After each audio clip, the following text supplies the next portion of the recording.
Yes, an excellent weekend. Excellent weekend, yes. Not quite sure what we'll expect today, but we're ready, huh, Bonnie? Definitely.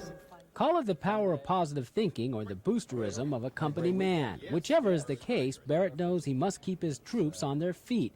It may be Christmas Eve, but it's also the last day of the make-or-break holiday shopping season. Temperature's supposed to drop, that's right. So that'll be a big plus for us.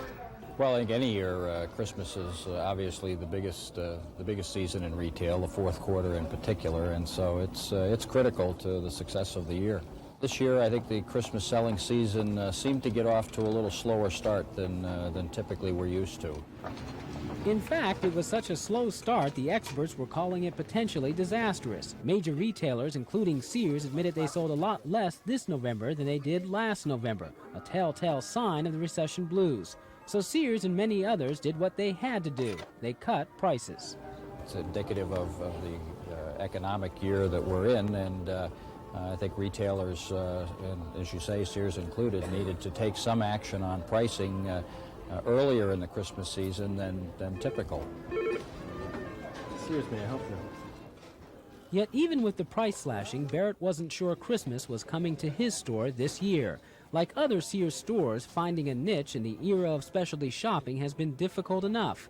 Worse yet, Barrett's store just opened its doors in the new Galleria shopping mall in October. Well, I think the whole retail industry is far more competitive than it's ever been.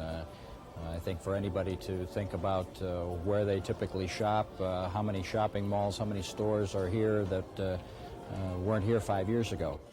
What looked like a bust for the holiday season suddenly turned bright 2 weeks ago when Barrett noticed a trickle of customers becoming a steady stream.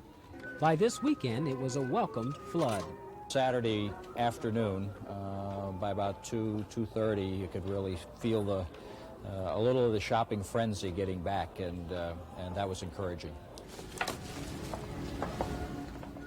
Even with a big weekend, Barrett was not about to let Christmas Eve go by without one last push. So the store was open an hour early this morning, and Barrett was on the floor making sure everything was in order. If anything goes well today, you would say it's icing on the cake at this point, or Yes. do you need it? Yes. Well, we always need it. Anything you can do to generate sales, and we're here ready to take care of the customer. Anybody who has those last-minute needs, we want to help them with that. Of course, the next test for Barrett and other retailers and the nation's economy as a whole is just around the corner. It's called 1991.